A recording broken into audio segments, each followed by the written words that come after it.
आप इतने अच्छे आराम से बैठे हो कि मेरा भी दिल लग रहा है। तो कारी साहब आप मुझसे कहेंगे नहीं कि आप हजरत हल्के हल्के बोले थे, अब हल्के हल्के बोल के सुनाऊंगा। दिल लग रहा है आप लोगों का? नहीं माशाअल्लाह, जोर से बोलो सुभान अल्लाह। ये पढ़ा करो, सफर में पढ़ा करो, ये कलाम आप पढ़ा करो, ये बरकत के लिए, इससे अल्लाह आपका अपना कर्म करेगा। आपका दिल कह रहा है मैं ठीक कह रहा हूं ना, दिल बता देता है। डॉक्टर मोहम्मद इकबाल जानते हैं आप? शायर मशरिक, इको कम कर दे भाई, शायर इको कम कर दे बेटा इसका। शायर मशरिक इकबाल से किसी ने पूछा, गालिब आपसे बड़ा शायर है, मीर तकी मीर आपसे बड़ा शायर है, मगर उनके अशार लोगों को याद, मगर आपके शेर लोगों को याद है। यहां भी तकरीबन सब लोगों को इकबाल का यह शेर याद होगा कि मोहम्मद से वफा तूने तो हम, जल्दी बोलो, ये जहां चीज है क्या लौहो कलम, लौहो कलम।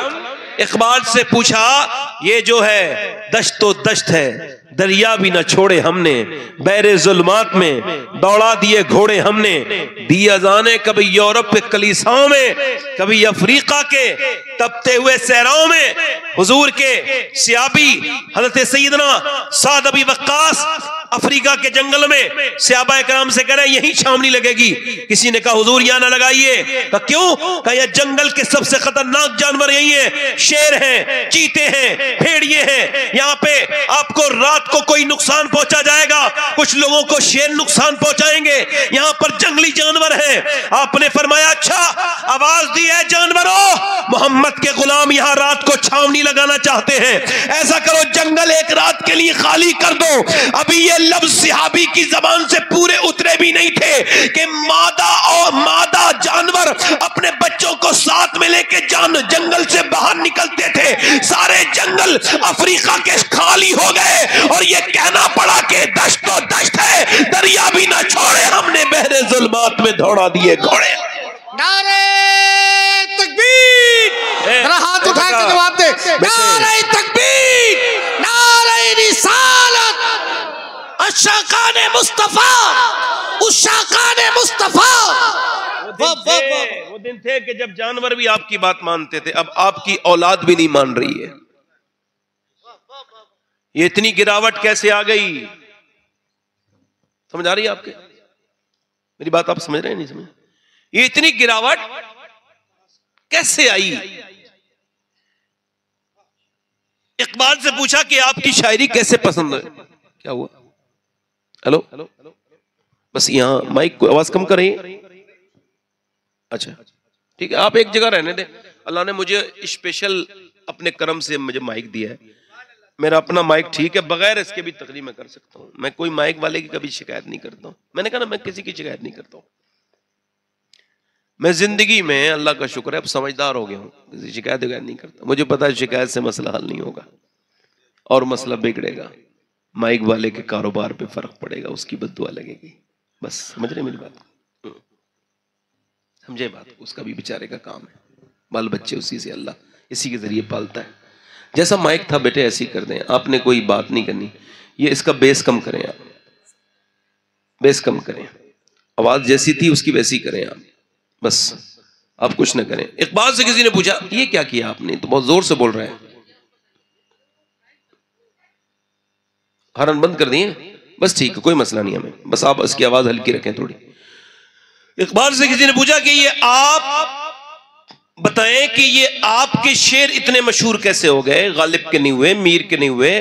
तो इकबाल ने कहा अच्छा 100 साल से ज्यादा हो गए इकबाल को गुजरे हुए, 100 साल तकरीबन होने वाले हैं। तो किसी ने पूछा कि ये आपकी शायरी इतनी मशहूर कैसे हो गई? तो कहने लगे मदीने वाले का करम है। क्या हुआ? कहने लगे मैंने शायरी शुरू करने से पहले 1.25 करोड़ मर्तबा हुजूर पर दुरूद पढ़ा था। नहीं समझे बात को आप? ये सब करम मदीने वाले का है। किसी की शायरी कबूल मदीने वाले करते हैं। इंसानों से कुछ होता सोता नहीं है। इंसान तो चाहते हैं कि ये भी गिर जाए वो भी गिर जाए। याद रखो, किसी को गिराने की कोशिश ना करना। अगर ये बंदा खड़ा हो जाए, हाफिज साहब इमाम साहब खड़े हो जाएं और मैं इनको अगर झुकाना चाहूं तो आप देखिएगा मैं खुद झुकने लगूंगा। इनको झुकाने के लिए जैसे ही मैं जोर लगाऊंगा वैसे ही ये नीचे आना शुरू होंगे, वैसे ही मुझे भी नीचे आना पड़ेगा। और अगर मैं इनको उठाऊंगा तो कुदरती तौर से मैं भी उठ जाऊंगा। लोगों को उठाओ, अल्लाह तुमको उठा देगा।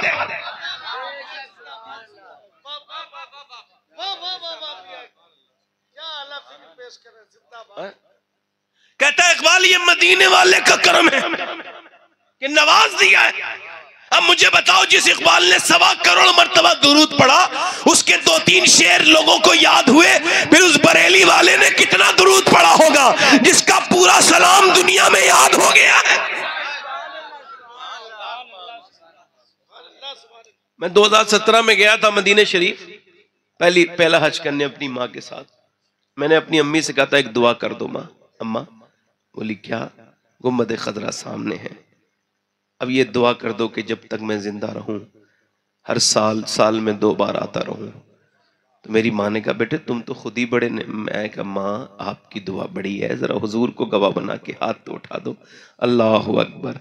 ऐसे करके जब मेरी माँ ने दुआ की है, अल्लाह का शुक्र है साल में 2 बार हुजूर मुझे बुलाते हैं। और मैं जब तक जिंदा रहूंगा मेरा एक ही बात है, बस मदीने जाता रहूं आता रहूं, इसलिए कि मदीने जा कर के सारे गम हुजूर को सुनाओ, हुजूर की बारगाह में जाओ, गमे हयात न खौफे क़ज़ा मदीने में, नमाज इश्क करेंगे अदा मदीने में।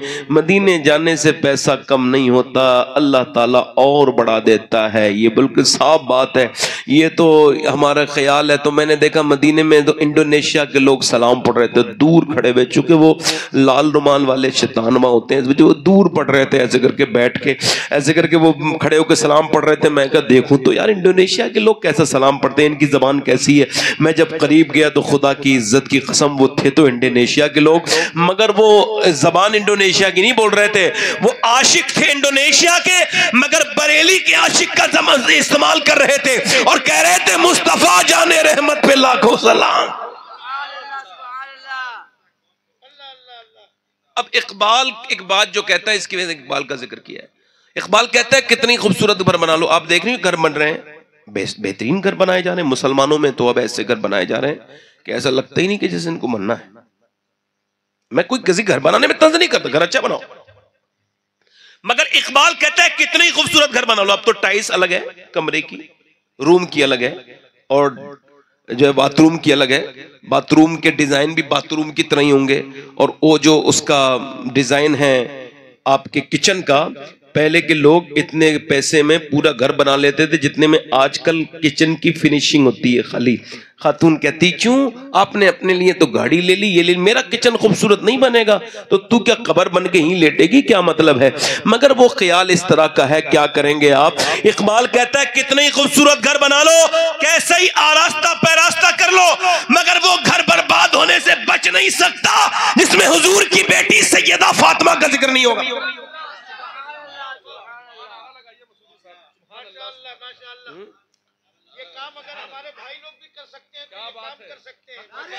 नहीं मैं ही लाना लगाता हूं अपनी तकरीर पे, छोड़िए आप।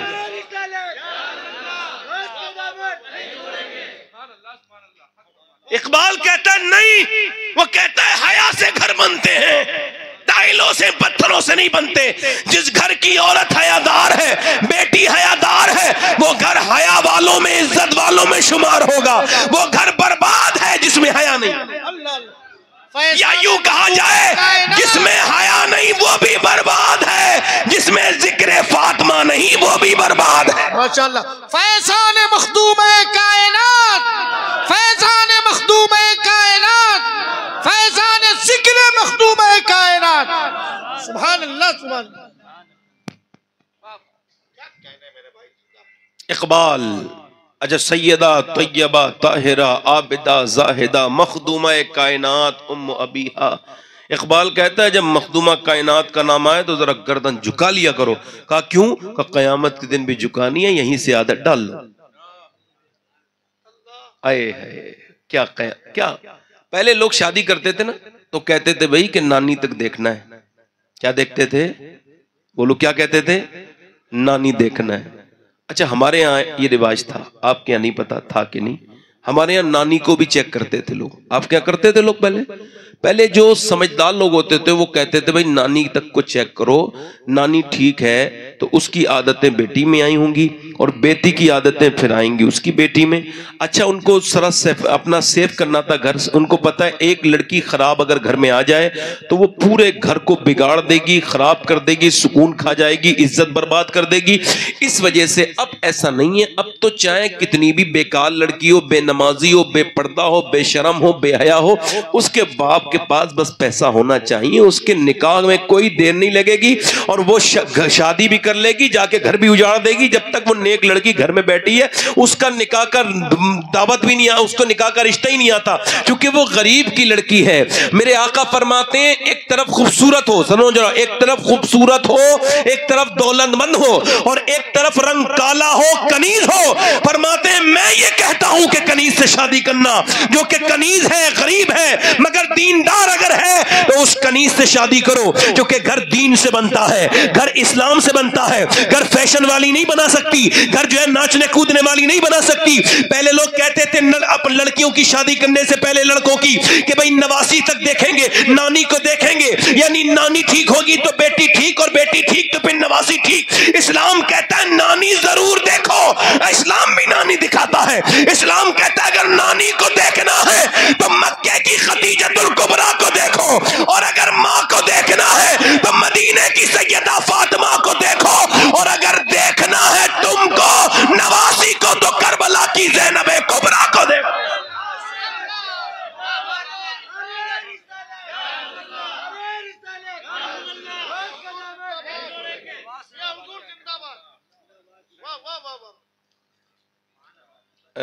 लड़कियां पढ़ रही हैं अंग्रेजी, ढूंढ ली कौम ने फलाकीरा। लड़कियों को अंग्रेजी पढ़ाने से हमको कोई मसला नहीं था, हम अपनी बात कर रहे हैं, मगर पहले उसको खुदा की किताब पढ़ाते हैं, पहले उसको हुजूर की बेटी की सीरत पढ़ाते हैं। तो आज ये इंटरनेट पर इधर उधर ये नहीं आ रहा होता है इतनी लड़कियां फलां जगह बदल गई, इतनी लड़कियां हमने वहां बदल ली, इतनी लड़कियां वहां बदल ली। ये तो शर्म से डूब के मर जाने का मकाम है मुसलमानों के लिए। मगर उनको क्या फिक्र है, अब भी कोई ढर्रा वही है, पुराना वाला बदला कोई नहीं है। 5 साल की लड़की को बिल्कुल भी मिजाज ये बना हुआ है कि इसको पर्दा नहीं कराना है, इसको 5 साल की है, इसको इंग्लिश लिबास पहनाओ, अभी तो छोटी है, अभी तो छोटी कर करके बर्बाद कर दी लड़कियां। अपनी बेटियों के मुस्तकबिल के साथ खेल गए, उन्हें जहन्नमी बना दिया लोगों ने। आप बताऊं कैसे? मैं बताऊं आपको। अम्मा आयशा फरमाती हैं कि एक औरत ने मर्दाना सिर्फ जूता पहन लिया, हुजूर ने उस पे लानत फरमाई।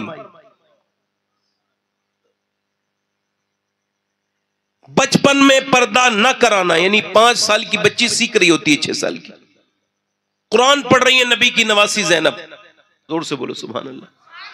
कुरान वो पढ़ रही हैं जिनके घर में कुरान नाजिल हुआ है, जिनके नाना पर, जोर से बोलो सुभान अल्लाह।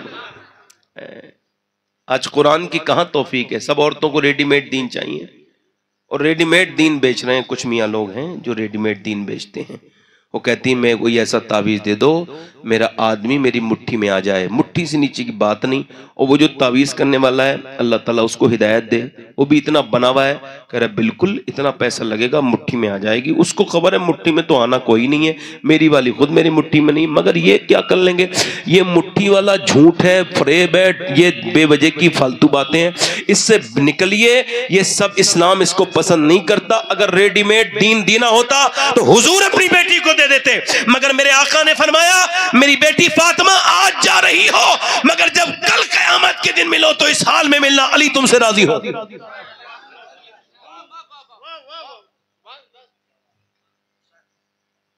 और घर ऐसे नहीं बनते तावीज लटका लो, तुम तो उल्टा मियाँ को लटका देना 10-15 दिन अपने घर में, तब भी कुछ नहीं बनेगा।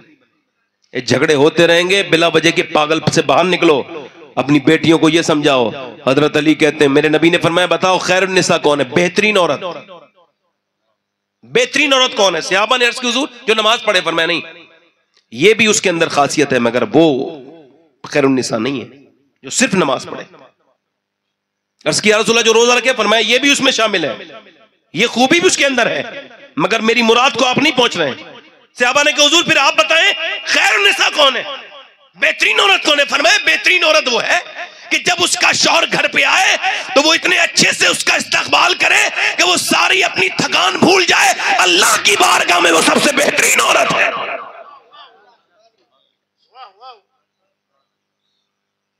अब जिसने कपड़े ला के दिए उसे तो वही मैले कुचैले कपड़े पहन के दिखाए और उसको वही बगैर धुलावा मुंह जिसने फेस वॉश ला के दिया, और वो शादी में जा रही है तो फिर बन के जा रही है, सबर के जा रही है। इसकी नियत पूछो ना कि आपकी मेरी बहन, आप बताइए, आप जो है ना मलका आलम, ये आपकी नियत क्या है? ये शरीफ घरों की बच्चियां बेटियां कभी गैर मर्दों के सामने सच के नहीं जाती हैं, अपने मर्दों के सामने जाती। नहीं समझ रहे बात को आप में? शरीफ घरों की लड़कियां अपने मर्दों को दिखाती हैं सजा के, यहां तक कि शरीयत यह कहती है कि औरत अपने बाप और मां को भी अपनी पर्दे की चीजें, जीनत की चीजें जाहिर नहीं करेगी। मतलब वो अपने बाप और भाई के सामने भी जब आएगी तो उसका ये हाथ खुला हो, चेहरा खुला हो, बस अपने सगे बाप और भाई के सामने भी वो फिटिंग का लिबास पहनेगी तो ये हराम है। आपकी अपनी मर्जी है, हमारा मतलब है दीन। जैसे मुअज्जिन का काम है अजान पढ़ना, नमाजी मंग बुलाना उसके हक में नहीं है, ऐसी हमारा काम है अजान देना जलसों में, बताना लड़कियों को कि कल जब कयामत के दिन रब इनको पकड़े तो ये ना कहे हमें पता ना था। और कुछ नहीं हमारा काम, यही हमारा काम है। हुजूर की बेटी घर में काम कर रही है और हुजूर की नवासी कुरान पढ़ रही है। कुरान पढ़ते पढ़ते सैयदा ज़ैनब के सर से दुपट्टा नीचे को सरक गया, और जैसी नीचे को सरका है सैयदा खातून जन्नत सैयदा फातिमा आई, सर पे बेटी के दुपट्टा रखा। बेटी ने पूछा अम्मी जान सर पे दुपट्टा क्यों रखा? फरमाया मेरी बेटी ज़ैनब इस वजह से नाना नाराज हो जाते हैं उस बच्ची से जो सर पे दुपट्टा नहीं रखती। नाना और नाराजगी भी, नाना एकदम रोने लगी। खातून ने जन्नत छुपाया, चुप जाना ज़ैनब, अब तो मेरी बेटी तूने सर ढक लिया है ना। तो रो के बोली अम्मी जान नाना से कह देना मुझसे नाराज ना हो जाएं, इस बार माफ कर दें, अगली बार ज़ैनब गर्दन कटा सकती है मगर सर पे से दुपट्टा नहीं हटा सकती। जब बताइए मां खुद बेपर्दा जा रही है तो उसकी बेटी किससे सीखेगी? जब मां कुरान नहीं पढ़ रही है उसको तो रेडीमेड दीन चाहिए भाई, रेडीमेड वाला दीन उसको भी चाहिए, रेडीमेड वाला दीन ये भी दे रहे हैं और ये सब बेच भी रहे हैं माज़अल्लाह। अल्लाह माफ करे अपने हबीब के सदक़े से। मेरी तरफ तवज्जो है आप लोगों की? नहीं दिल लग रहा है आप लोगों का? नहीं, मेरी बात पे ध्यान दीजिए। एक दिन मौत आनी है, कब्र में जाना है। अल्लाह के रसूल की बेटी सैयदा तैयबा ताहिरा आबिदा जाहिदा मखदूमा कायनात सैयदा फातिमा ज़हरा। आपको पता है बेटियां हुजूर की तो 4 हैं मगर ये एक बेटी बड़ी लाडली है। इनका जिक्र इतना क्यों है? उसकी वजह बताऊं? उसकी वजह यह है कि जब मेरे नबी पाक सल्लल्लाहु अलैहि वसल्लम के सर पे ऊंट की ओजड़ी रखी हुई थी मक्के में, जब हुजूर मेरे आका करीम सजदे को लंबा कर दिया, किसी ने जाकर के कहा ए सैयदा ए तैयबा ए फातिमा, आपके अब्बा के ऊपर ऊंट की ओजड़ी रखी है। गई जाकर के अपने अब्बा के पास गई, अपनी अम्मी का विसाल हो चुका था, सैयदा खदीजा दुनिया से जा चुकी थी, अभी जख्म बिल्कुल गहरा था।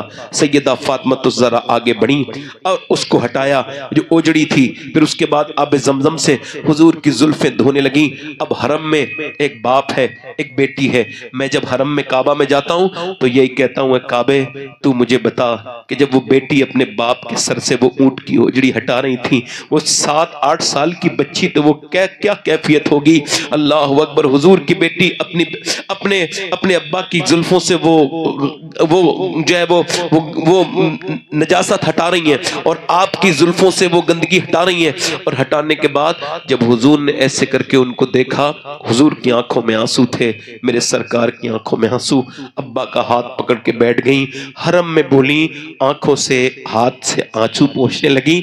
और छोटी बेटी हुजूर की कहा मेरे अब्बा आप बिल्कुल भी परेशान ना हो, मेरी अम्मी खदीजा कहती थी देखो फातिमा मैं रहूं ना रहूं मगर एक दिन वो आएगा, अल्लाह तेरे बाप को बड़ी इज्जत अता फरमाएगा।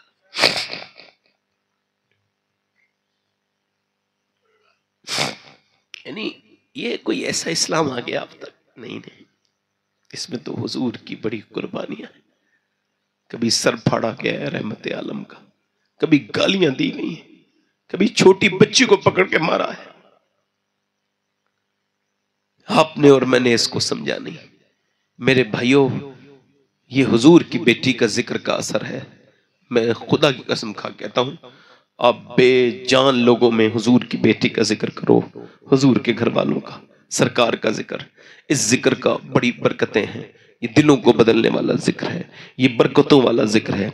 आइए, मैं आपसे ये अर्ज कर रहा था मेरे दोस्तों, मेरे भाइयों, वो कहाँ गई माएँ जिन्होंने बदले थे बच्चे, वो कहाँ गई माएँ जिन्होंने तब्दील किया था।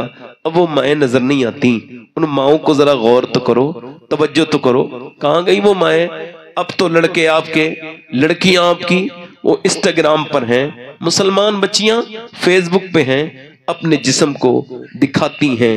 माज़अल्लाह, अपनी मेरी बहनें, मेरी बेटियां ये भूल गई कि जिस्म को दिखाना ये कितनी खराब बात है, ये कितनी बेकार बात है। अपनी फॉलोइंग बढ़ाने के चक्कर में कितने हालात खराब हैं। मेरी तरफ देखो, आप उधर न देखो, मेरी तरफ देखो। मैं आपसे अर्ज कर रहा हूं मेरे भाइयों, चलें खैर, एक सहाबी की बात, सहाबिया की बात बताऊं आपको, मदीने की। जोर से बोलो ना सुभान अल्लाह। हमने बहुत अच्छी बात कर रहे हैं। सहाबिया मदीने में दुआ कर रही है, अल्लाह मेरे नबी जंग जीत जाए, मेरे हुजूर। यानी उसका बाप जंग में है, उधर तलवारें चल रही हैं, मगर वो क्या दुआ कर रही है? अल्लाह मेरे नबी। वो ये नहीं कह रही मेरा बाप बच के आ जाए, वो ये नहीं कह रही मेरा भाई भी है, मेरा बेटा भी है, नहीं, तीन है। दुआ कर रही है, अल्लाह मेरे नबी जंग, मेरे नबी जंग। जब वो ये कह रही है ना मेरे नबी जंग जीत जाए, मेरे नबी जंग जीत जाए, तो इतनी देर में एक औरत आके बोली, हुजूर जंग जीत गए मगर तेरा बाप शहीद हो गया। तेरा बाप, तेरा बाप शहीद हो गया। अच्छा, बाप की मौत की खबर अल्लाह ना करे कोई सुने, लंबी उम्र दे अल्लाह सबके वालिदैन, मगर एक दिन तो मौत आती है। ये कोई आम खबर नहीं है। मैंने बेटियों को देखा है बाप की मौत की खबर सुन के मर जाती है, कितनी मैंने देखी, जी ना पाई, अटैक आ गया। हाँ, मैंने आज से 25 साल पहले अपने वालिद की खबर सुनी थी, 25 साल हो गए। वो जख्म आज भी ऐसे ही है।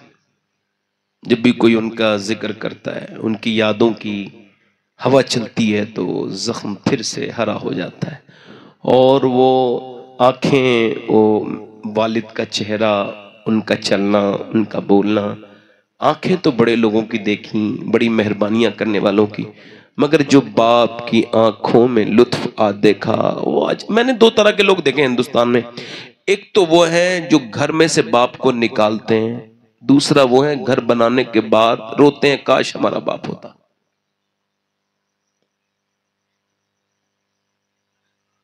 तो जो है आपकी नहीं मेरी तरफ। अब बार बार उधर आप देखेंगे तो पहले वहां का मसला हल करा लीजिए। क्या हाँ, आप आइए, तशरीफ लाइए, मेरी तरफ देखिए, जोर से बोलिए सुभान अल्लाह। बस बस बस, आप ज्यादा लोग ना जाइए, बोले कोई ऐसा मसला नहीं है। वो भाई हमारे आए होंगे, उनसे वो बात कर लेंगे जाके इत्मीनान से। आप दुरूद पाक पढ़ लीजिए।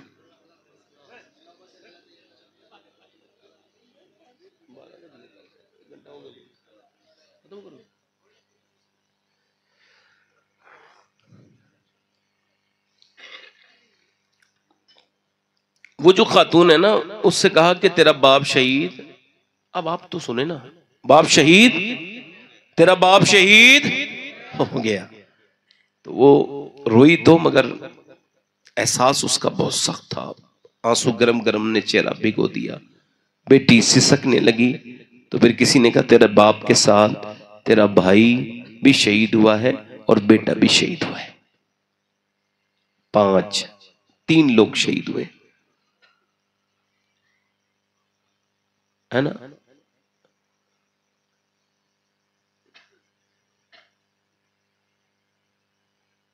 आ जाओ भाई, आप लोग आ जाओ, आप लोग आ जाओ, मेरी बात सुन लो आराम से बैठ के।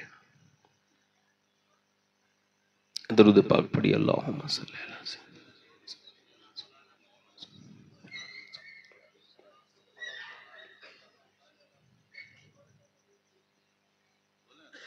बोल रहा हूँ। अच्छा हॉर्न बंद हो गया ना? हाँ हॉर्न बंद है, चलो ठीक है माशाल्लाह। आवाज और भी कम कर सकते हो भाई आप, कोई मसला नहीं, नहीं कम कर लो आवाज और। देखो हम चाहते हैं किसी को हमारी वजह से दिक्कत ना हो। नहीं नहीं फिर भी अगर आवाज और भी कम करना चाहते हो तो कर लीजिए। अल्लाह ताला अपना फजल से आप लोगों को नवाजे। बैठे आराम से। दिल लग रहा आप लोगों का नहीं लग रहा है? सही बताओ, लग रहा है? सुभान अल्लाह। सुनिए, सियाबिया है हुजूर की, मेरे आका करीम की रहमत आलम की मानने वाली सियाबिया है। 3 मौतों की खबर एक बार सुन के होश नहीं खोए उसने। ऐसा नहीं कि हमारे यहां कोई मर जाए तो फिर औरतों को यही खबर नहीं रहती कि मेरा दुपट्टा कहां है। वो यही नहीं सोचती कि पर्दा इस हाल में भी फर्ज है, निकलना नहीं है तुमको। और वो जो मैयत को देखने आते हैं वो भी सारे ही जाहिल होते हैं अक्सर। उनको यही खबर नहीं कि अंदर औरतें हैं, तो मैं मैयत को देखने जा रहा हूं तो अब औरतें बेपर्दा होंगी, उन्हें देखूंगा तो जितना सवाब नहीं होगा जितना मेरी आंखें गुनाह कर लेंगी। उनके दुपट्टे किसी के भागे पे इधर होते हैं, कोई औरत किसी गम में होती है, तो ये जाने वाले ये क्यों नहीं कहते मर्द अंदर आना चाहते हैं, औरतें पर्दा कर लें, हम जब देख ले तब वो मैयत को देखें। ये शरीयत है, मरने के बाद तो और ज्यादा इस पर अमल होना चाहिए। मगर उनका दुपट्टा कहां चला गया उनको खबर ही कोई नहीं, उनको यही खबर नहीं। अच्छा ये रो के भी फायदा क्या है? सुनिए तो बेहतरीन रोना तो ये था कि मेरे नबी फरमाते हैं जबान का गम शैतान की तरफ से है। किसका गम? बोलना। और दिल का गम अल्लाह की तरफ से है। तो दिल को तो कोई नहीं रोक सकता ना, दिल का गम है अल्लाह की तरफ से है। मगर बेहतरीन बात तो ये थी, बाप का जनाजा पड़ा था दालान में, बेटी वुजू करके अंदर जाती, मुसल्ला बिछा के सिसकने लगती और कहती मालिक मेरा बाप मर गया है, बस इसकी आखिरत के रास्ते आसान कर दे।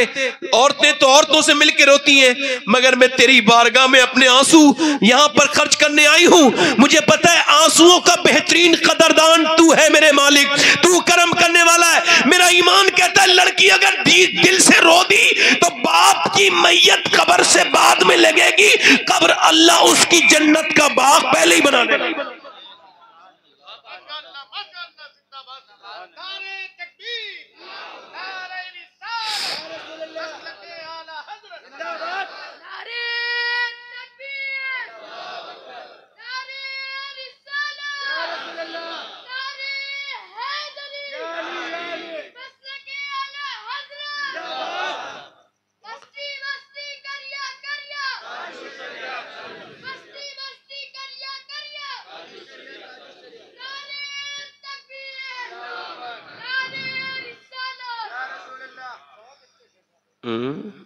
हुजूर की मानने वाली ने जब ये सुना उसका बाप, उसका भाई, उसका बेटा सारे शहीद हो गए, तो उसने फिर क्या किया मालूम है?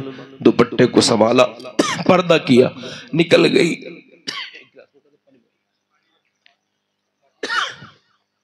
निकल गई। अब उसके पीछे अरे रुक जाइए, अब रुकिए, कोई बात नहीं, इतनी जबरदस्त प्यास नहीं, बंदा लगा है हल्का सा। दरूद पाक पढ़ लीजिए।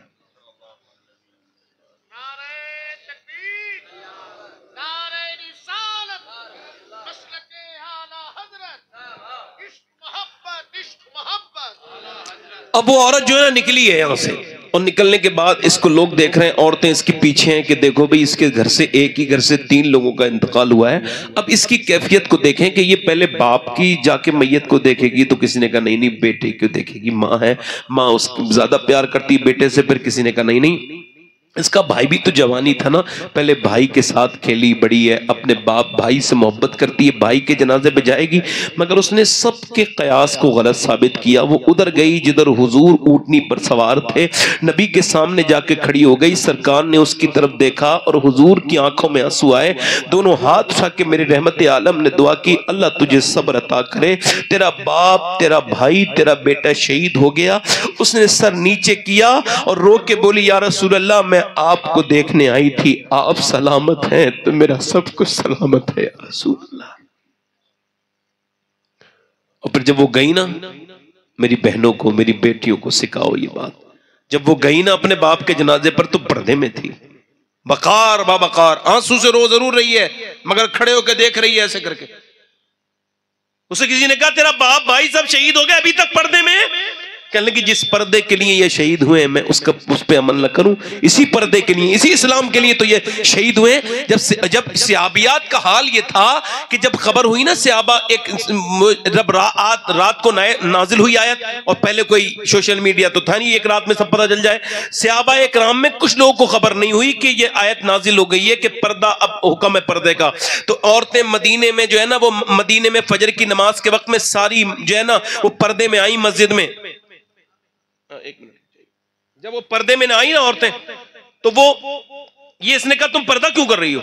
कई इस वजह से कर रहे हैं कि हुजूर पे अल्लाह ने आयत नाजिल फरमाई है, हुजूर को हुक्म दिया है ए महबूब आप मुसलमान औरतों से, अपनी बेटियों से और अपनी बीबियों से, बेटियों से, मुसलमान औरतों से कहीं पर्दे में रहे। तो उसने अपने बेटे से कहा जाओ मेरा दुपट्टा उठा के लाओ। दुपट्टा लेके आया। अब वो जो अपने घर गई ना दुपट्टा ओढ़ के, तो आदमी ने कहा जब तुझे बात थी तो चादर घर में, यहां से दुपट्टा तेरे पास था ही, मगर चादर पर्दा करने के लिए मस्जिद में क्यों मंगाई? घर आके पर्दा कर लेती। तो रोने लगी, कहने लगी जब अल्लाह ने अपने हबीब को हुक्म दे दिया तो मेरे दिल ने गवारा ना किया कि अब एक कदम भी बाहर बगैर पर्दे को उठाए।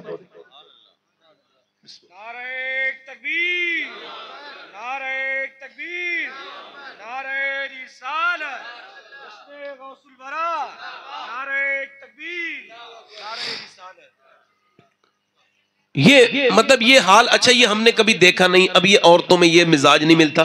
मगर अल्लाह का शुक्र है कि मैंने जब अभी फलस्तीन की बच्चियों के बारे में पढ़ा है तो मैं ये बात दुआ कर रहा हूं और बयान करता हूं रोज तकरीबन कि काश मेरे मालिक वो एक जूता मुझे कोई दे देता ला करके उस लड़कियों में से किसी एक का, कि जिन्होंने ये बयान दिया है कि जब हम रात को सोते हैं तो हम जब सोते हैं तो हम रात को बुर्का ओढ़ के सोते हैं। किसी ने कहा कि भी बुर्का ओढ़ के तो कोई नहीं सोता, रात को जब औरतें सोती हैं तो बुर्का उतार के रात का ड्रेस अलग होता है। कहने लगी हम इस वजह से सोते हैं कि जब हमारे घरों पर बम गिरते हैं और जब सुबह को लाशें निकलती हैं मलबे में से, तो ये सोच के बुर्का ओढ़ के सो जाते हैं कि जब सुबह को हमारी लाशें निकाली जाए तो पर्दे में होनी चाहिए, बेपर्दा नहीं होने चाहिए, ताकि कयामत के दिन जब हुजूर की बेटी से मुलाकात हो तो हम अर्ज कर दें हमारे बच्चे भूखे मर गए, हमारे बच्चे भूखे मर गए, हमारे शोहरों की कत्ल हो गए, बस्तियां उजड़ी, मगर हमने आपका रास्ता नहीं छोड़ा।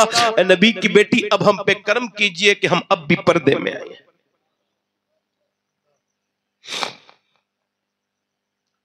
एक एक ब्रेक पर 3-3 बच्चे हैं मगर पर्दा कर रही हैं। मैं कल तो नहीं बयान कर पाया, मैं कल एक गांव से निकल रहा था कल वाले प्रोग्राम में, तो मैंने देखा नाली के अंदर चावल चल रहे हैं, चावल ऐसे इतने बहुत से चावल। जिस रिज़्क़ के लिए कमाते हो, भागते हो, दौड़ते हो, उसकी मिल जाए तो कदर नहीं। मेरी बहनें, मेरी बेटियां जब कितनी एहतियात नहीं करती, जब बर्तन धोती हैं, इतना काम कर दिया करें। ये रिज़्क़ बर्बाद करने वालों, मेरे नबी पाक ने एक मर्तबा एक रोटी अम्मी आयशा कहती हैं उठाई नीचे से और उसको साफ किया और उसको खाया जमीन पे से। मैंने अर्ज किया रसूलुल्लाह मेरे आका ये जमीन की फरमाए ये रिज़्क़ है, ये एक बार किसी से चला जाए ना तो फिर वो पैर जो है ना पटक पटक के मर जाता है, फिर वो उसको मिलता नहीं है। मेरी बहनें इतना कर दिया करें कि अपने बर्तन जब धोया करें तो जितना भी खाना बचा है उसको उठाएं और ऊपर सबसे छत पे रख दें, ताकि कुछ परिंदे गुजरें, कुछ वहां पे अल्लाह की मखलूक आए और तेरा वो खाना खा के ऐसी दुआ दे के जाएगी, ऐसे दुआ के इंशाअल्लाह तेरा घर कभी बर्बाद नहीं। मेरी एहतियातें पहले की औरतें करती थी, अब कहां करेंगी। खैर, मैं आपसे अर्ज कर रहा था पहले जमाने थे माएं कहती थी अपने बच्चों से और बच्चे भी अल्लाह से डरते थे। वो जमाने खत्म हो गए, अब कहां से वो लाया जाए। अब तो इंस्टाग्राम का जमाना है, फेसबुक का जमाना है, यूट्यूब का जमाना है, अब तो फिल्मों का जमाना है। लड़के ये समझते हैं कि हम जो कर रहे हैं वो हमें कोई देख थोड़ी रहा है। बाप आ जाएगा, सबसे वो अपना लॉक लगा के रखते हैं कि भाई ये ना देखे, ये ना देखे, ये लॉक लगाओ, ये लॉक लगाओ, ये ना देखे, ये ना देखे। मगर मैं आपसे पूछना चाहता हूं कोई ऐसा लॉक भी लगाया है जो अल्लाह से अपने मोबाइल की स्क्रीन की बातें छुपा सको? थोड़ी देर और सुन लो, दिल लग रहा है आप लोगों ने? लग रहा है थी औरतें पहले कि बदायूं से हिजरत करके एक खातून दिल्ली चली गई, रात का वक्त है, रात के वक्त में रो रही है, तहज्जुद में रो रही है, सैयदादी है। रात को जब रोती है तो उसका बेटा उठ गया, अपनी माँ की आवाज सुन के करीब गया, माँ हिचक रही थी, हिचकियां ले रही थी। पूछा क्यों रोती है अम्मा? तो कहने लगी और कोई बात नहीं मेरे बेटे, अभी मेरे हाथ पर एक छिपकली चढ़ी है। फिर मैंने उसको हटा दिया। फिर मैंने सोचा कुछ दिनों के बाद मुझे कब्र में रखा जाएगा, ऊपर से मेरे फिर तख्ते लगाएंगे, फिर ऊपर से मिट्टी डाली जाएगी, और सुनो मेरी तरफ देखो, मिट्टी डाली जाएगी। मैं सोच रही हूँ आज तो इसको मैंने हटा लिया, मगर कल जब कब्र में जाऊंगी तो नाक में और मुंह में कीड़े चलेंगे, तो उस वक्त में मेरा क्या? बस वही डर है। बात करेंगे, सुन लीजिए पहले ये जो कह रहा हूं ये सुनिए। कहने लगी जब मेरे मालिक, बस इसी वजह से रोती हूं मेरे बेटे, अपने रब से कहती हूं मेरे मालिक उस वक्त मेरा कब्र में क्या होगा। हुजूर फरमाते हैं जब छुट के जाता है ना कब्र को, जब इसको रख के जाता है कब्र में, तो मुर्दा जब आवाज सुनता है मिट्टी पड़ने की, उसकी आंखें खुलती हैं, कहता कहां चले, कहां गए मेरे दोस्त, मेरे भाई कहां जा रहे हो, मेरे बच्चों कहां जा रहे हो, कहां जा रहे हो। अल्लाह अकबर। आपने देखा नहीं ये रिवाज दुनिया का? आप सोचा करो, कभी ध्यान दिया करो, कभी दिया? बेटा छोटा है, मिट्टी नहीं दे सकता, दूसरे लोग कह रहे हैं बेटे ले अपने बाप को मिट्टी दे ले, अपने बाप को मिट्टी दे दे, अपने बाप को मिट्टी दे ले, नहीं मिट्टी डाल दे अपने बाप पर, मिट्टी डाल दे अपने बाप पर, मिट्टी डाल दे अपने बाप पर। यही रिवाज है। मैंने अपने बाप की कब्र पे मिट्टी डाली है, और वो 12 साल की उम्र में, मेरे बच्चे क्या पता कौन सी उम्र में मेरी लाश पर डालें, कौन सा दिन आए मेरे ऊपर वो जो मिट्टी डाली जाए। मैं तो उसी के बारे में सोच रहा हूं, आप इसको नहीं सोचते? नौजवानों, जिस हाल में जो मरेगा उसी हाल में उठाया जाएगा। बताओ अगर ये फिल्म देखते देखते सोए थे, ऐसे ही उठ गए कि वो गाड़ी तेज चल रही है, 4 लड़के उसमें नाच रहे हैं और बहुत अल्लाह का कोई खौफ नहीं, मुसलमान लड़के हैं, उसके अंदर एक गंदी फिल्म चल रही है, उसे देखते देखते अचानक गाड़ी डिसबैलेंस हो गई और उसके बाद वो चारों लाशों में तब्दील हो गए, सब ऑन द स्पॉट मर गए। अब उनकी माएं रो रही है, 4 घरों में चाय माएं, बहनें सब इंतजार कर रही हैं, भाई की खबर आ गई अभी तक नहीं आई, दोपहर हो गई, शाम हो गई, शाम से रात गुजरने लगी। तो मां ने पूछा, औरतों ने पूछा, इनकी माएं थक गई रोते रोते, कब आएंगी लाशें? तो कहने लगे अभी पोस्टमार्टम हाउस पे भीड़ ज्यादा है, लाशें पड़ी हैं, अभी डॉक्टर चले गए, अब बंद हो गया पोस्टमार्टम हाउस, उन्होंने कहा अब सुबह करेंगे। तो रात की पूरी रात की लाइन में लग गए, जो अपने ऊपर मक्खी नहीं बैठने देता था। लोग देख रहे हैं पोस्टमार्टम हाउस में उसकी लाश ऐसे ही पड़ी रही, नाक में उसके मक्खियां जाती रही, मुंह में मच्छर जाते रहे और वो कुछ न कर पाया। गुरूर पीटे, तुझे सब समझ नहीं है तेरे रब ने कितने इबरत के निशाने तेरे लिए रखे हैं। जहां में तू क्या समझता है जवान को मौत नहीं आती, बूढ़े को आती? नहीं नहीं, जवानों को भी आती है मेरे भाई। मैंने अपने हाथों से 17 साल के बच्चों को दफन किया है कब्र में। 17 साल के बच्चे मेरी नजर में एकदम आ गए। देखो कौन थे वो, एकदम खुदा की कसम आ गए। एक का नाम भी जानता हूं, दोनों के नाम नहीं लेता, मगर फिर भी कहता हूं 2 बच्चे एक माँ के, मैंने एक 16 साल का, एक 18 साल का, अपने हाथों से एक एक्सीडेंट के बाद जब उनके पोस्टमार्टम कैसे होते हैं कि वो पहले क्या करते हैं, पोस्टमार्टम करते वक्त क्या करते हैं कि वो उसको जो है ना, वो पहले उसके छेनी हथौड़ी से फाड़ते हैं उसको। अब ऐसा नहीं करते, अब उनके पास ग्लेंडर है, यहां से पहले उसको खोलेंगे और उसके यहां से चर करके पूरा फाड़ देंगे, पूरा ग्लेंडर से फाड़ते हैं। उसके बाद जब फट गया, अब उसके अंदर से उनको जो भी निकालना है, जो भी चेक को जो भी करना है, उनका प्रोसेस करते हैं। फिर उसके बाद वो अल्लाह अकबर लगाते हैं, ऐसे करके मोटे मोटे उसमें सूजे से टांके, अब वो ऐसे करके लगाते हैं। मेरे नबी फरमाते हैं कि मुर्दे को जब लेके चलते हैं तो वो कहता आराम से उठाओ, मेरा कांधा आराम से दो। हुजूर फरमाते हैं जब गस्साल हाथ देता है, पकड़ता है, तो मुर्दा कहता है आराम से उठा, तेरे उठाने से बड़ी तकलीफ होती है। कितनी और हंगामे होंगे जो मैं अपने रब के सामने सिलेंडर करूंगा। कौन सा दिन आएगा जो मैं कहूंगा मालिक मैं बड़ा ही बेकार हूं। यार अगर ये पोस्टमार्टम वाली मौत से अल्लाह बचाए, ये दुआ किया करो, या अल्लाह मैं तेरी पनाह चाहता हूं, पोस्टमार्टम की मौत ना आए, मदीने में मौत तेरे महबूब के जलवों में आए। ये मौत कितनी सख्त है, ना अमीर को छोड़े, ना गरीब को छोड़े, ना बादशाह को छोड़े, ना फकीर को छोड़े। आप और मैं एक 10 मिनट भी नहीं रोक सकते। इस जिंदगी में अपने रब को भूल जाने वालों, तुम्हारे बच्चे तुम्हारे ऊपर मिट्टी डाल के आएंगे। ये सब इन सब ये अल्लाह के हवाले करके आएंगे। जब ये सब अल्लाह के हवाले मुझे मरने के बाद करेंगे तो मैं जीते जी क्यों नहीं हो सकता? मैं नहीं कहता अल्लाह ले मैं जीते जी तेरी बारगाह में सिलेंडर करता हूं, मैं बड़ा ही खताकार हूं, मुझे माफ कर दे। ये मैं नहीं कह सकता। ये क्या मौत के बाद समझेंगे? नहीं नहीं, पहले ही समझो, अपनी जिंदगी को बदलो। सुकून अल्लाह की याद में है, अल्लाह के जिक्र में है, हुजूर की इत्तबा में है। ये दुनिया छोटी है, मताऊं दुनिया कलील, ये बड़ी छोटी है। ये दुनिया गाफिलों के लिए है, ये दुनिया मोमिनीन के लिए नहीं है, ये मोमिनीन के लिए कैदखाना है। ओ मेरे भाइयों, वो औरत रो के कहती है मेरे बेटे बस मुझे उसी कब्र से डर है। तो बेटा बोला अम्मा आप तो बड़ी है, मैं तो बहुत छोटा हूं, मैं मर गया क्या होगा? तो माँ कहती है बेटे फिर सजदा कर, अल्लाह तुझे कब्र के अजाब से बचाएगा। बेटा सजदे में जाके जब रोया तो माँ भी बेवा थी, उसका दिल भराया। उन्होंने लगी कह लगी मालिक यहां तक लाना मेरा काम था, आगे कबूल कर लेना तेरा काम है मालिक, मेरे बेटे को कबूल कर पे इस पे अपना फजल कर दे। माँ गोद में अपने बच्चे को लेके रात में दुआ करती थी। बच्चा सजदे में जाके जब रो रहा है तो माँ भी रो रही है। माँ बूढ़ी हो गई, बेटा जवान हुआ, माँ का विसाल हुआ। बेटे को भी 750 साल गुजर गए। दिल्ली में जाकर के देखो कि बादशाहों की बीबियां, मुगलों की शहजादियों की कब्रें नहीं मिलेंगी, मिट गई, उनका किस्से पारी ना हो गए सब। मगर वो जो रात को रोती थी उसका मजार 3 बीघा जमीन में है, अकेली लेटी है। अरबों की संपत्ति पे हर हफ्ते बुध के दिन मेला लगता है और करीब में उसके बेटे का मजार है। उस औरत का नाम सैयदा जुलेखा अलमारूफ माई साहिबा है। करीब में उसके बेटे का भी मजार है। बादशाहों की कब्रें मिट गई मगर उसके बेटे का मजार आज भी, उसके बेटे के मजार पे रोज मेला लगता है। उसके बेटे का नाम निजामुद्दीन महबूब इलाही है। जब सजदा करती है दिल्ली वाले की मां तो दिल्ली वाला दिल्ली को शरीफ बना देता है। जब सजदा करती है अजमेर के मोइनुद्दीन चिश्ती की मां तो उसका बेटा अजमेर को शरीफ बनाता है। जब सजदा करती है फातिमा उम्मुल खैर गौसे आजम की मां तो उसका बेटा बगदाद को शरीफ बनाता है। और जब सजदा करती है अपने घर में नबी की शहजादी सैयदा फातिमा तो उसका बेटा करबला में कदम रखता है और उसको शरीफ बना देता है। नारे तकबीर, नारे रिसालत, हुजूर सैयदी शबाहत मियां साहब क़िबला कादरी। अब हमारी बहनों से गुजारिश है, अब आपसे हाथ जोड़ रहे हैं हम कि अब बदलो। डॉक्टर तुमसे नहीं कहता है कि तुम जो करोगी उसका बच्चे पे असर होगा जब वो पेट में होता है। आपको पता है ये बच्चे जो पागल पैदा होते हैं कौन है?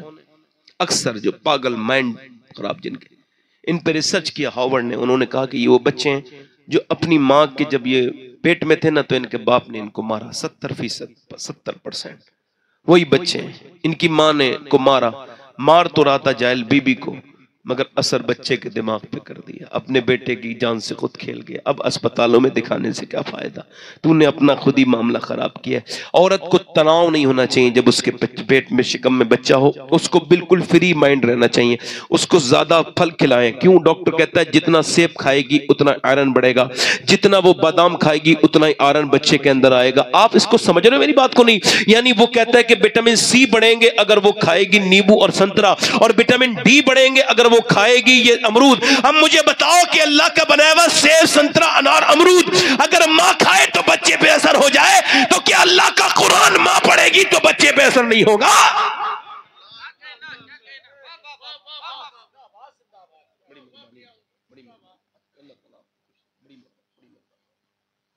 तवज्जो है? नहीं तवज्जो है? यानी माएं जो करती हैं बच्चे पे असर, बाप जो करता है बच्चे पे असर। बाप मस्जिद में जाएगा ही नहीं तो बेटा कैसे जाएगा? बाप जाना शुरू कर दे। आपने देखा होगा 7 साल के बच्चे बाप को कॉपी करते हैं 7 साल तक, उसके बाद नहीं करते। कुछ कहोगे तब भी नहीं मानेंगे।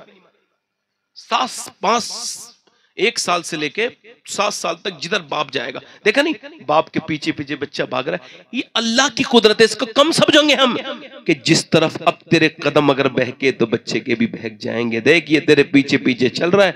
अब अगर ये देखेगा कि बेटा मेरा बाप नमाज में जा रहा है तो उसको बताने की जरूरत नहीं है, तो खुद ही पीछे चले जाएगा। ये बाप की माँ की जिम्मेदारी है ना? गौसुल आजम शेख अब्दुल कादिर जिलानी। अच्छा ये बताओ बच्चे झूठ बोलना कैसे सीखते हैं? चलो ये गौस पाक की बात करें तो कर दूं। बयान कर दूं एक बात और, दिल लग रहा आप लोगों ने? दिल लगा के बोलो सुभान अल्लाह। देखो मुझे माशाअल्लाह बोलते बोलते काफी टाइम हो गया, 1 घंटा 10 मिनट हो गया, आपको पता तो नहीं चला? हाँ अल्हम्दुलिल्लाह, ऐसे कहो अल्लाह का शुक्र है कि हमारे दिल इतने अच्छे हैं कि हुजूर का जिक्र भारी दिलों पे नहीं हुआ।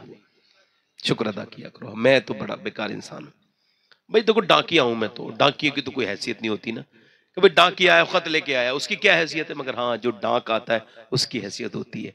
तो मैं हूं तो मदीने वाले का डाकिया ना। अब इस नजर से देखो कि मदीने वाले की बातें कर रहा है। ये जब सब इज्जतें हुजूर की वजह से, मेरे आका का जिक्र करने की वजह, हम इस लायक थोड़ी, लोग समझते हैं फला को, नहीं हुजूर देते हैं, किसी के कहने से रुकती उकती नहीं है।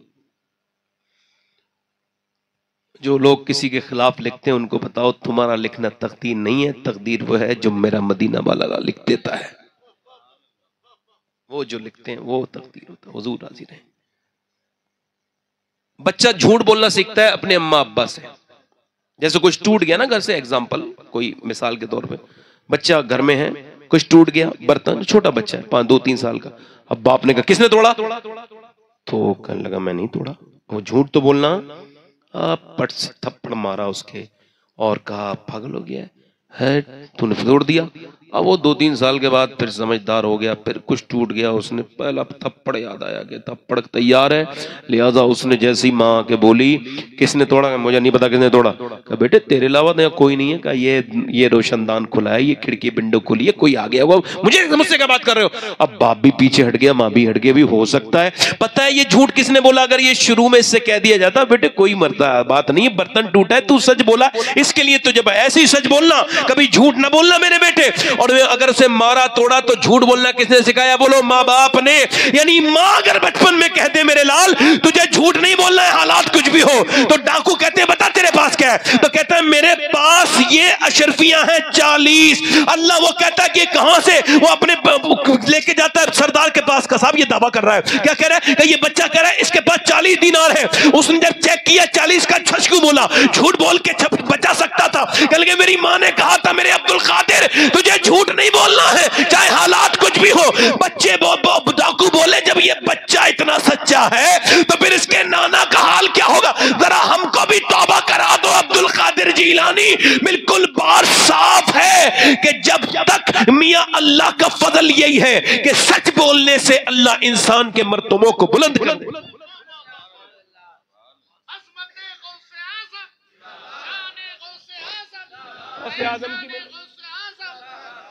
अल्लाह ताला हमको सबको सच बोलने की तौफीक अता करे। बस आखिरी बात आपसे कर रहा हूं, अपनी जिंदगियों में तौबा का दरवाजा भी खुला है तो तौबा किया करो।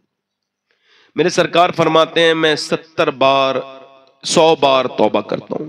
हालांकि हुजूर के सदक़े से हमारे गुनाह माफ होते हैं। सरकार तो मासूम है, मासूमों के सरदार हैं सरकार। मगर मेरी तरफ तवज्जो करें, आपका दिल लग रहा है नहीं लग रहा है? लग रहा है ना? आखिरी बात सुन लो, सुन लो, अल्लाह आपको किसी का मोहताज न करे। एक औरत खातून मूसा अलैहिस्सलाम के जमाने की खातून थी, तो वो एक दिन एक आदमी के पास आई और जाके बोली मेरा बच्चा बीमार है, मुझे कुछ खाने को दे दे। तो उसने कहा मैं तुझे दे तो दूंगा मगर मुझे हर रात एक नई लड़की चाहिए, मैं उसके साथ अपनी रात गुजारता हूँ, तू रात को आ जाना तो मैं तुझको दे दूंगा। तो वो वापस चली गई। मैं अपना जिस्म बेचने नहीं आई, अपने पास रख। वापस जब गई तो माँ थी मजबूर हो गई, बच्चे रोने लगे। क्यों रोते हैं? अम्मा कुछ लेके आई। बच्चे जब एक बेहोश हो गए तो उसके पास जाके बोली तुझे करना हो वो रात में कर लेना, फिलहाल अभी मुझे कुछ खाने को दे दे, मेरे बच्चे बीमार हैं। वो खिला पिला के वापस पहुंची। जब वो वापस पहुंची अपने उसी आदमी के पास, दरवाजा बंद था और पूरा घर जो है ना उसमें कोई नहीं है, दरवाजा बंद है। ये जिना करने के लिए इसके करीब बढ़ा, इसने इसके हाथ लगाया तो ये औरत कांपने लगी और रोने लगी और इसकी आंखों में आंसू निकले। इसने कहा मेरा टाइम खराब कर रही है, पैसे नहीं मिले तुझे? पैसा सब कुछ थोड़ी होता है, ईमान भी कुछ होता है। क्या मतलब? जब मैं रात को सजदा करती हूँ तब भी अल्लाह मुझे देखता है, मैं जब जिना करने आई हूँ तब भी अल्लाह देख रहा है। बस उस करीम से यही कह रही हूँ, ऐ बेपना ताकतों वाले, करीम रहीम फजल करने वाले, मुझको अपने कर्म से मुझे माफ कर देना।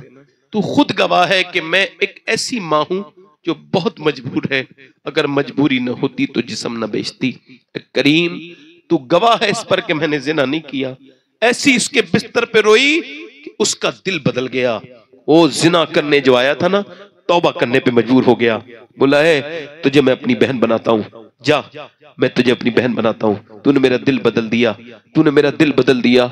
और उधर अल्लाह कितना करम करने वाला है। ये रात को रो के सोया, मालिक अगर मेरे जैसा गुनहगार कोई नहीं है तो तेरे जैसा करीम भी कोई नहीं है।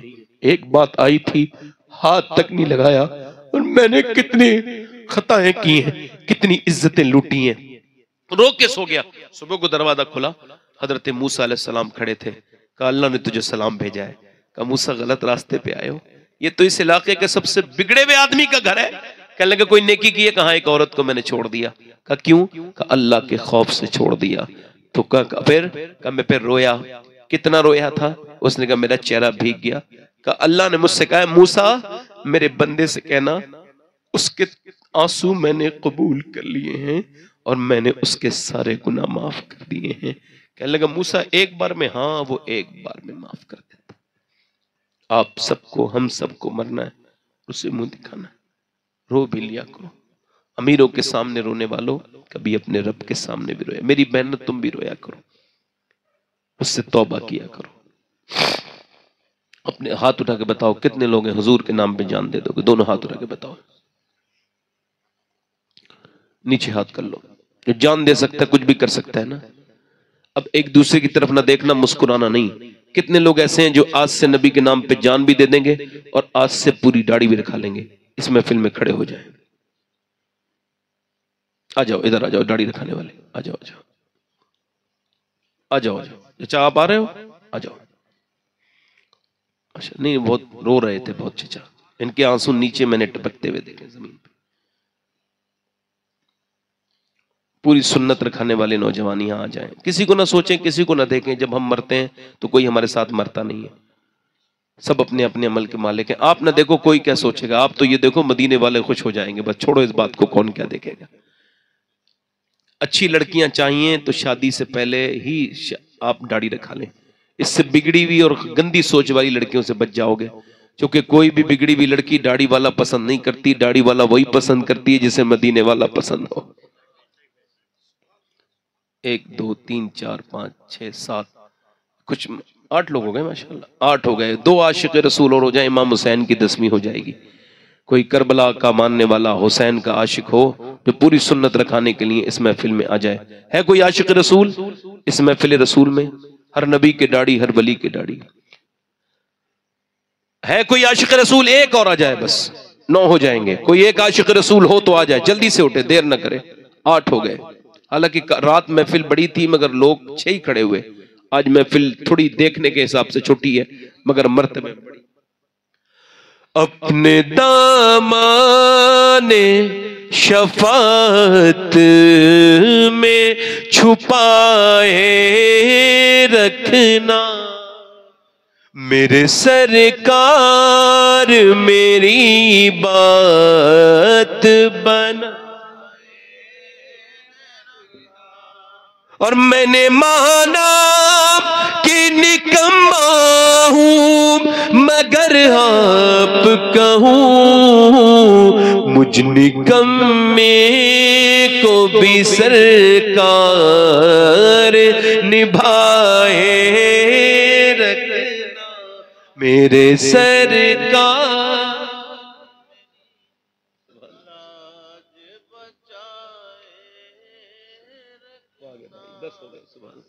10 हो गए। 11वीं वाला आ जाए एक और। 10 हो गए। गौस पाक की 11वीं वाला, 11वां। ये सब ये आप माशाल्लाह हमारे भाई आ गए। अरे वाह मोइन भाई, यही तो है मोइन। और गौस पाक के नाम पे आए। बड़े पीर इतनो जल्दी से मदीना देखो, जल्दी से हुजूर का रोजा देखो। अच्छा बताओ आप लोगों का दिल लगा कि नहीं लगा? सुभान अल्लाह बोलो। हाँ सुभान अल्लाह। हुजूर के जिक्र में बरकतें अल्लाह रखे। सुभान अल्लाह। अरे साहब बस बड़ी मेहरबानी, मुझे चूंकि रोज तकरीर तकरीबन आप लोगों की दुआओं से, माँ बाप की बरकत से रमजान तक लगातार तकरीर करनी है। रमजान वक्त है ना, तो इस वजह से थोड़ा सा ये है कि एक सवा घंटा 1.5 घंटा ही रोज बोलता हूँ, रोज बोलना होता है। तो गला ही तो है ना, कोई रबड़ थोड़ी है। अल्लाह ताला अपनी बरकत अता करे। मेरे साथ जरा अल्लाह की मेहरबानी होंगी तो साथ मेरे साथ को इंशाअल्लाह आज के बाद वादा करते हैं, न दाढ़ी कटेगी न मुड़ेगी इंशाअल्लाह। या अल्लाह इन्हें इस्तिकामत अता फरमा। मेरे करीम इनके कदम न बहक पाए, इनका साथ देना मेरे रब, अपने फजल से साथ देना। अब बैठ जाए।